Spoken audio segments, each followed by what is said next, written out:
Quelle place a le Saint-Esprit? Quel est son rôle? Quelle est sa mission?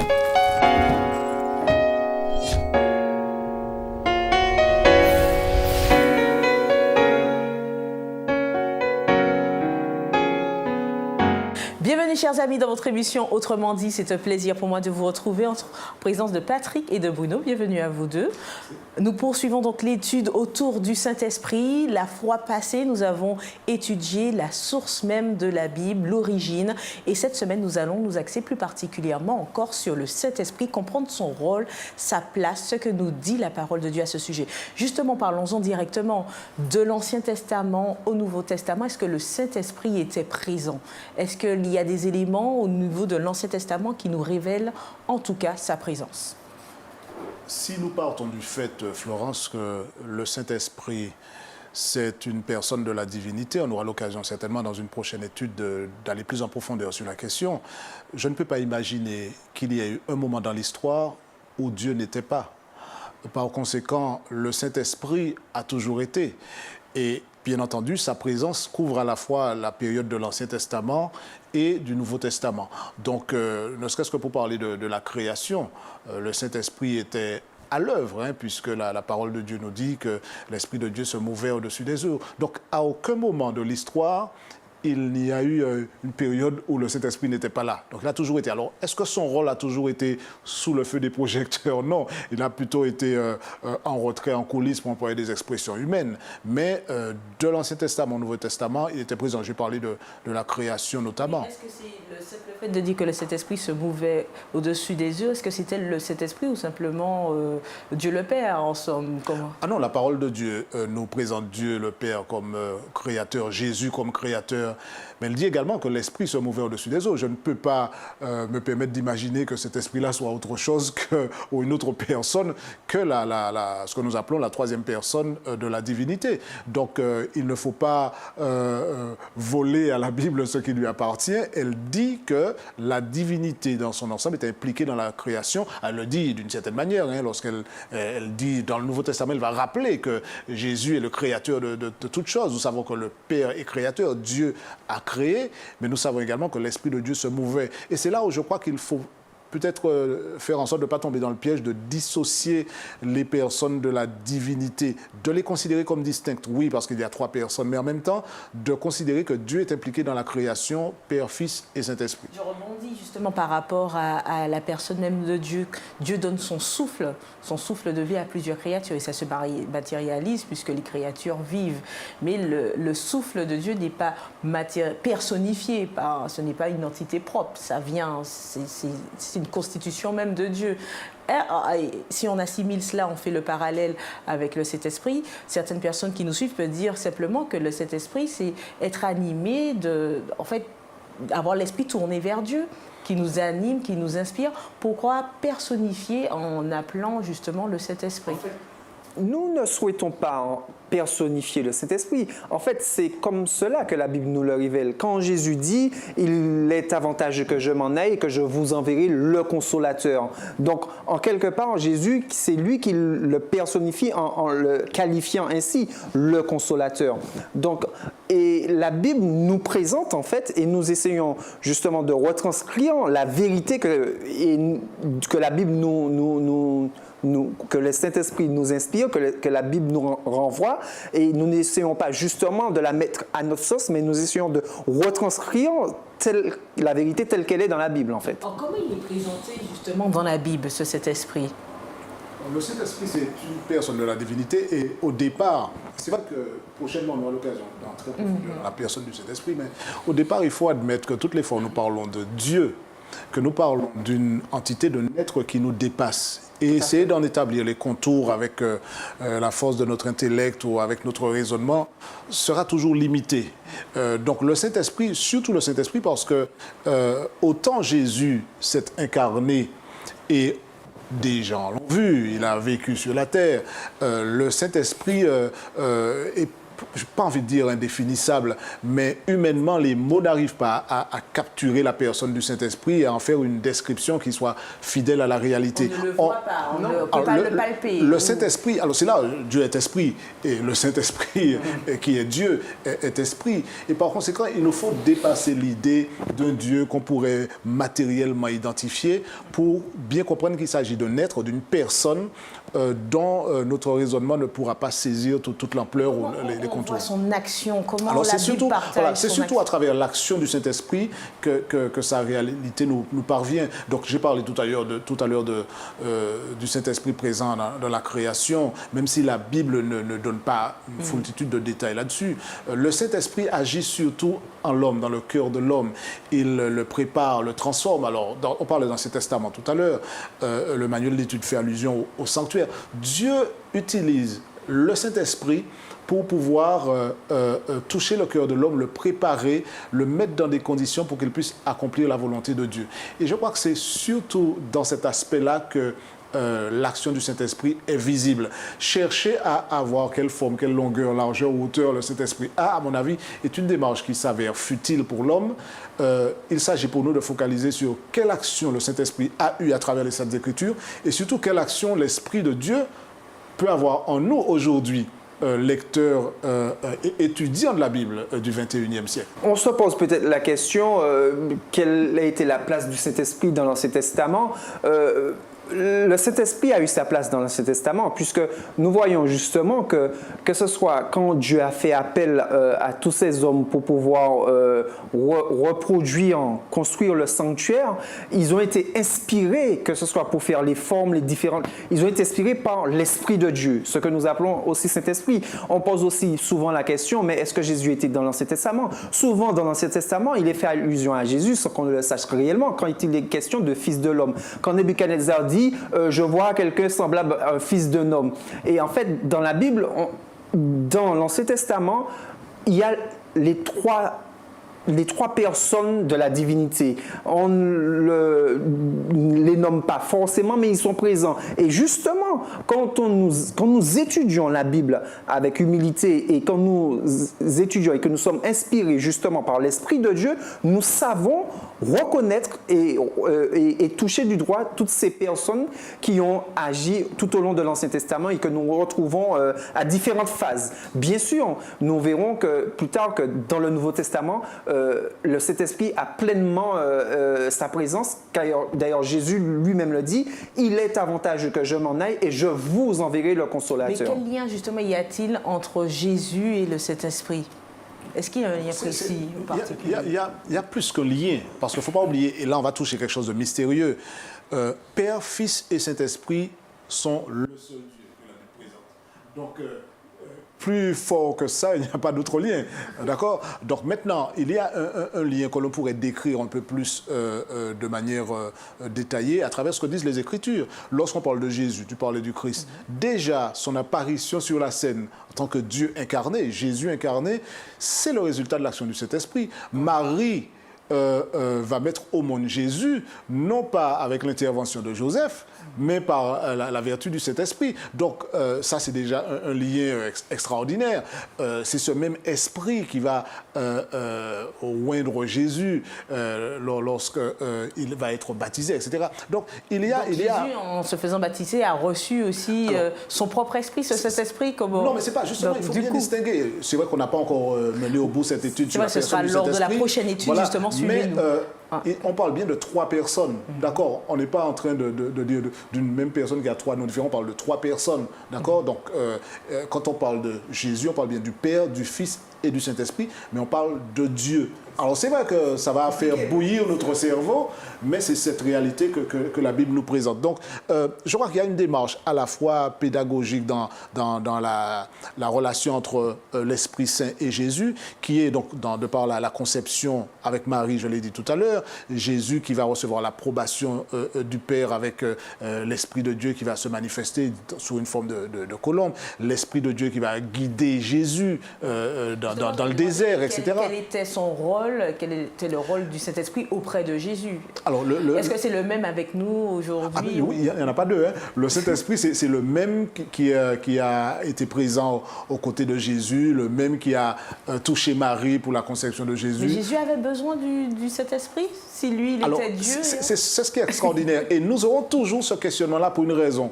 Parce que notre raisonnement humain n'arrivera pas à capturer, à envelopper cette réalité que Jésus est à la fois Dieu et homme. On a tantôt l'impression qu'il est Dieu, qu'il est homme, on a du mal à voir les deux. Donc on se dit, mais comment est-ce que Dieu a besoin du Saint-Esprit? Mais ça, c'est faire abstraction du fait qu'il n'est pas simplement Dieu, il est Dieu-homme. Comment par quel miracle il est capable d'être les deux dans une même personne?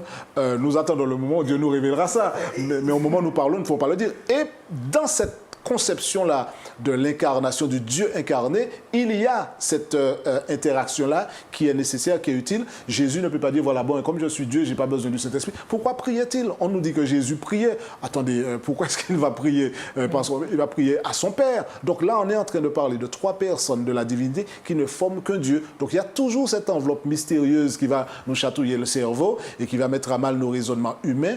Mais nous prenons la Bible pour ce qu'elle dit. Oui, Jésus a été guidé par le Saint-Esprit. Oui, il priait à son Père. Oui, c'est le Saint-Esprit qui a touché Marie pour sa conception. On ne peut pas dissocier le ministère de Jésus et la présence du Saint-Esprit. Tout à fait. En fait, c'est vrai que c'est quelque chose qui est compliqué, qui est difficile à comprendre pour nous humains, mais moi j'aime à expliquer ça de cette manière. C'est-à-dire que nous connaissons l'eau. Mais l'eau, elle a trois formes. Elle est à l'état gazeuse, l'état liquide et l'état solide, en glaçon. Mais c'est toujours l'eau, en fait. Donc, j'essaie de me l'expliquer comme ça, en fait. Mais, comme je l'ai dit, et je vais souvent le dire, mais je vais encore le citer, le jour où on va réussir à expliquer Dieu, ça veut dire que nous sommes plus grands que Dieu. Ce jour n'est pas arrivé. Je voulais revenir sur le fait que, en fait, le Saint-Esprit, en fait, on va dire qu'il agit dans l'ombre, justement parce que c'est un esprit.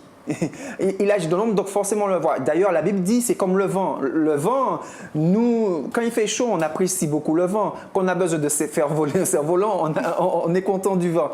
Mais le vent, on ne sait pas d'où il vient.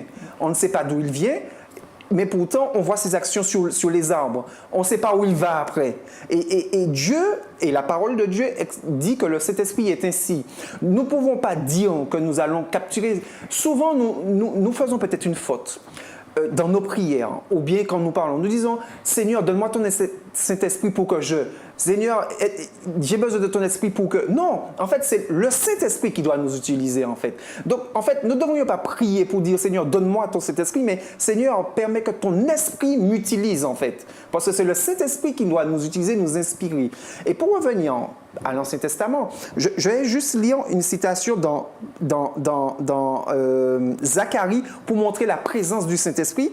C'est dans Zacharie 4, au verset 6, qui dit « Alors il reprit et me dit », c'est Dieu qui parle, « C'est ici la parole que l'Éternel adresse à Zorobabel.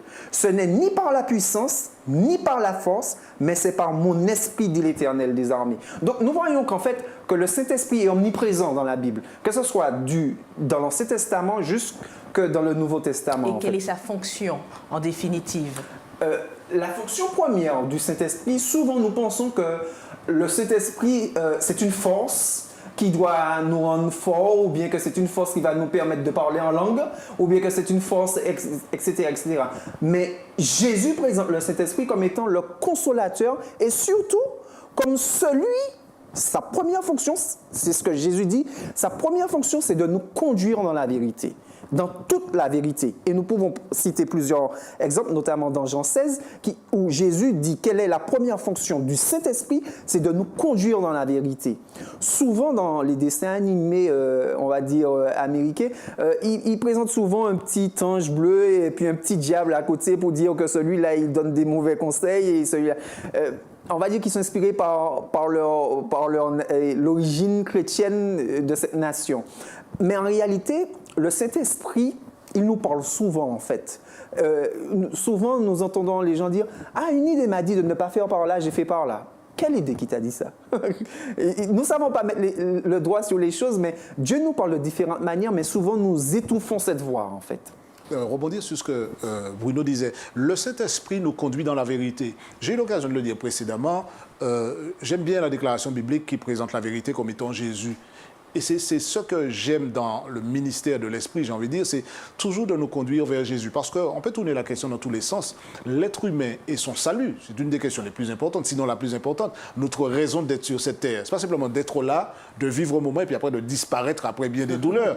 On a une espérance, il y a un plan du salut par rapport au péché. Et le Saint-Esprit nous conduit dans la vérité. Il nous conduit aussi à la vérité, c'est-à-dire vers la personne de Jésus. C'est toujours justement pour permettre à notre esprit, à notre être, de nous rapprocher vers la source de notre salut. Parce que Jésus demeure notre sauveur. Et ça, c'est une vérité biblique. Et il demeure la vérité. Donc, le Saint-Esprit sera toujours là pour mettre en lumière Jésus-Christ.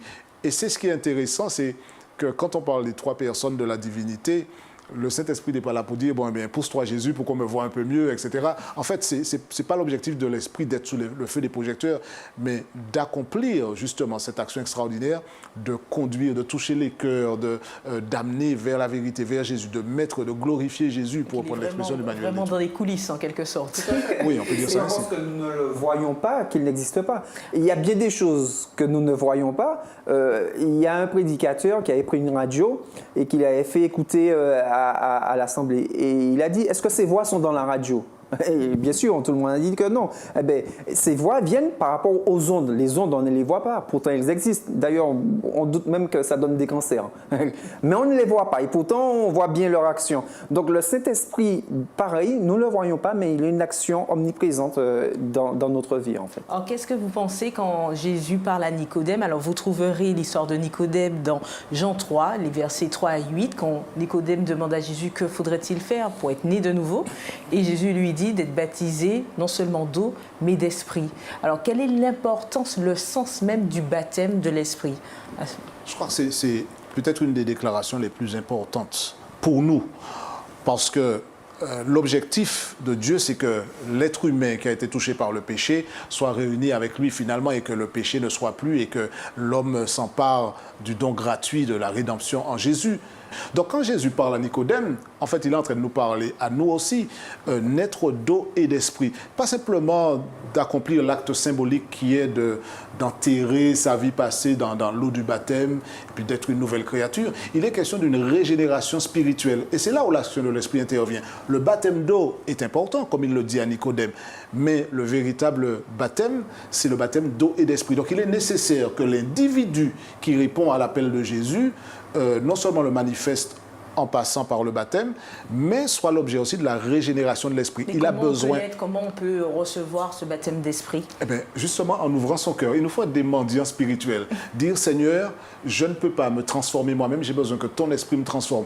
La Bible dit que Dieu est disposé, plus que des parents le seraient envers leurs enfants, à donner de bonnes choses à ceux qui les lui demandent. Si nous demandons à Dieu d'accomplir son œuvre en nous, à travers son esprit, il le fera. Et nous avons besoin justement d'être ces personnes qui, le cœur ouvert, reconnaissent leur impuissance, reconnaissent leur dépendance de Dieu et disent, Seigneur, accorde-moi justement d'être guidé par ton esprit.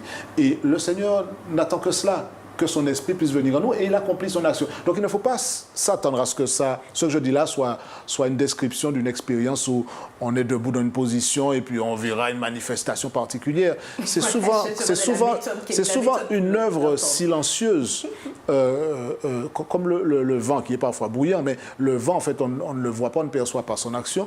On ne perçoit pas sa réalité de manière visible, on voit à travers ses actions et les effets qu'il a. Donc de la même manière, le Saint-Esprit va accomplir son œuvre en nous, en ceux qui nous regardent, s'il l'accueille. Et ce sera l'effet de la présence de l'Esprit en nous qui sera témoignage que nous avons été remplis de l'Esprit et que cet Esprit de Dieu accomplit une action rédemptrice en nous. Et Bruno, est-ce que tu partages la finalité que Patrick vient d'évoquer au niveau du Saint-Esprit par rapport au salut? Est-ce qu'il y aurait... D'ailleurs, Jésus lui-même le dit dans Jean 16, verset 8, il dit « Et quand il sera venu, il convaincra le monde en ce qui concerne le péché, la justice et le jugement. » Donc, on touche du doigt vraiment que ce dont Jésus parle, Jésus et Patrick l'a évoqué, Jésus dit dans Jean 14, verset 6, « Je suis le chemin, la vérité et la vie. » Et le Saint-Esprit est là pour nous conduire dans la vérité, c'est-à-dire vers Jésus, et nous allons vers Jésus à travers la vérité. Qui veut dire que nous ne pouvons pas aller et vers Jésus par l'erreur, seulement par la chair, mais nous devons être convaincus par la vérité, quand nous la voyons. La vérité doit être en quelque part un miroir pour nous montrer tel que nous sommes.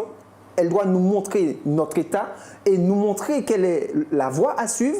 Et ça, c'est l'action du Saint-Esprit. Après, nous avons le choix d'y marcher ou de ne pas le faire. Mais l'action du Saint-Esprit est vraiment là pour nous permettre de reconnaître la vérité, de prendre position par rapport à la vérité, en fait. Alors, c'est vrai que tu mentionnes le fait que le Saint-Esprit nous convainc de la vérité, en somme. Mais pourquoi il y a tant de vérité ? Je crois peut-être la meilleure manière de dire ça, c'est qu'il y a une vérité d'un point de vue biblique qui est Jésus. Sa parole est la vérité. Et sa parole, c'est la volonté de Jésus.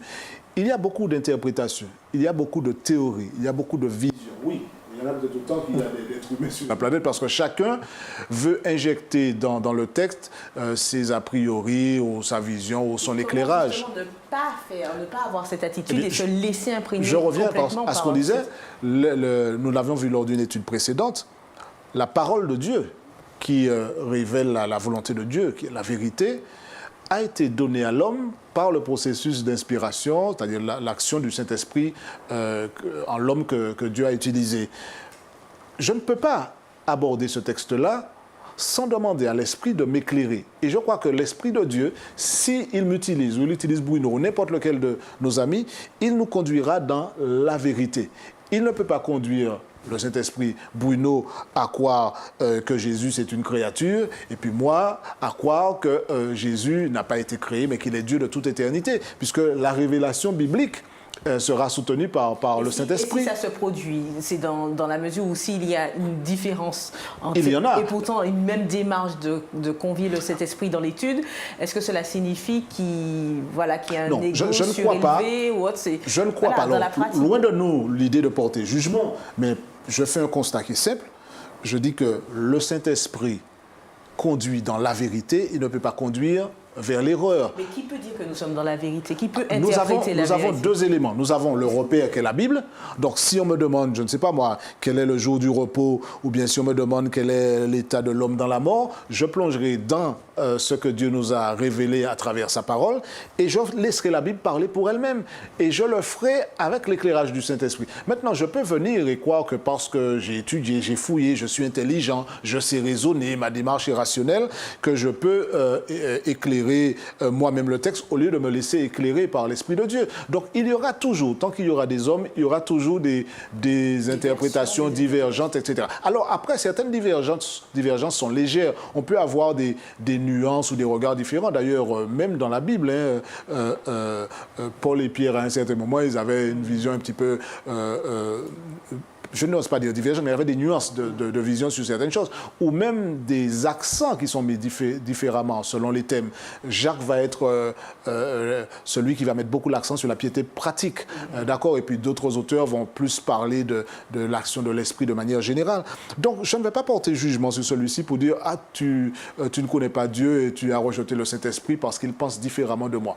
Je dis simplement, à la lumière de ce que la Bible déclare, que le Saint-Esprit conduit dans la vérité. Et par conséquent, s'il y a des déclarations, des enseignements contradictoires, il faudrait qu'on m'explique comment le Saint-Esprit peut à la fois pousser quelqu'un et dire voilà, mon éclairage, c'est que le jour du repos, c'est le lundi, et puis il y a un autre que c'est le mardi, etc. Je ne crois pas que le Saint-Esprit se disperse dans l'erreur.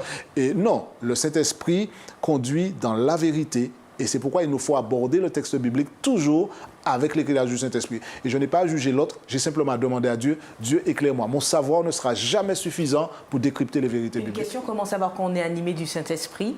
Et Bruno, vas-y, puisque je... Comment savoir qu'on est animé du Saint-Esprit? Aujourd'hui, en 2017, on va dire, enfin, dans la fin des temps, il y a un vrai débat sur le Saint-Esprit. Et beaucoup pensent que le Saint-Esprit, comme je disais, souvent est là pour soit nous faire parler en langue, que si nous ne parlons pas en langue, nous n'avons pas le Saint-Esprit. Je dis ça parce qu'il y a beaucoup de gens qui, peut-être, qui pensent qu'ils ne parlent pas en langue, ils sont pointés du doigt. Et j'aimerais faire simplement remarquer une chose. Tu disais comment faire pour savoir que nous sommes animés du Saint-Esprit. Il nous faisait fait mention de Jésus-Christ qui a été baptisé dans le Jourdain et que le Saint-Esprit est descendu sur lui sous forme d'une colombe. Donc, personne ne remettra en cause que Jésus ait effectivement reçu le Saint-Esprit.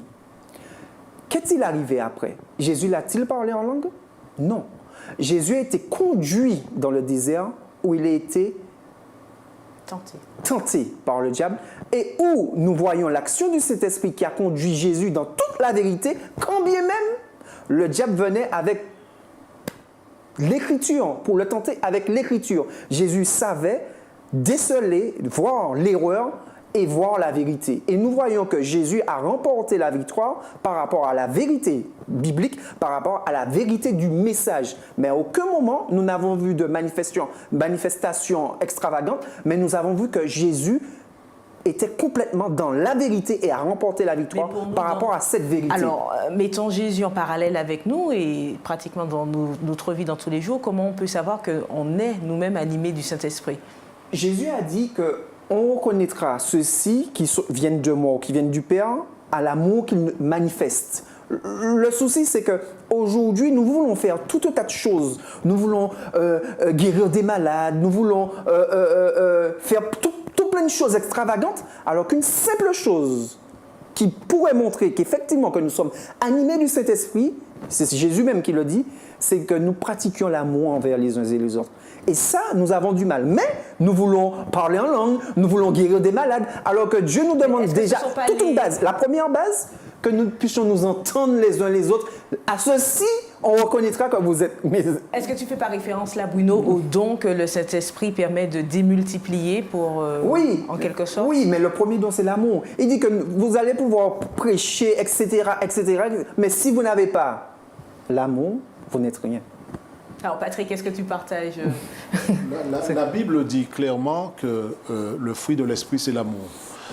Par conséquent, si je veux savoir, lorsque la question se pose dans mon esprit, quel arbre est en face de moi, si son feuillage ne peut pas me donner une indication, en voyant ce fruit, je saurai si c'est un manguier, un oranger ou autre chose. Parlons de cette illustration. Donc, je dis que le fruit de l'esprit, et ce sera certainement l'objet d'une étude qu'on fera ultérieurement, le fruit qui est l'amour est déjà une indication de ce que la présence de l'esprit demeure en moi. Et puis, il y a, pour ne pas mettre les choses en opposition, il y a aussi le don de l'esprit. Ça fait partie des multiples facettes du ministère de l'Esprit Saint. L'Esprit de Dieu distribue comme il veut à chacun des dons pour l'édification du corps du Christ. Et par conséquent, un individu sera doté de Dieu de certains dons pour pouvoir administrer, pour pouvoir diriger, etc., etc. On peut lire avec profit le texte d'un Corinthien là-dessus. Donc, je ne vais pas chercher à faire un examen médical pour savoir s'il a, en faisant une radiographie, s'il a le Saint-Esprit ou pas. Le Saint-Esprit, lorsqu'il agit en un individu, ça va se voir. Il y aura une démonstration pratique. J'ai parlé notamment du fruit de l'esprit, j'ai parlé des dons de l'esprit, et je crois que le témoignage que l'individu montrera, qu'il marche dans les pas de Jésus, sera une indication claire que le Saint-Esprit agit en lui. Mais ne tombons pas dans ce piège qui consiste à nous ériger en spécialistes de l'évaluation pour savoir un tel a le Saint-Esprit, un tel n'a pas. Assurons-nous, assurons-nous, nous, et je crois que c'est ce à quoi l'Esprit de Dieu nous appelle, à nous-mêmes marcher, comme dit Paul dans Galates, marchons selon l'Esprit. Et quand on marche selon l'Esprit, on n'a pas besoin d'avoir une loupe pour savoir si un tel a d'esprit, s'il a 10%, 15%, 20%. On marche dans l'esprit et certainement notre témoignage sera contagieux auprès de ceux qui recherchent justement une démarche sincère avec Jésus. Et selon vos propos, en tout cas, le Saint-Esprit agit dans l'ombre et nous convainc de nos péchés, nous conduit vers la vérité. C'est le mot de la fin. Merci Patrick, merci Bruno, merci à vous de nous avoir suivis. Rendez-vous à un prochain numéro d'Autrement dit.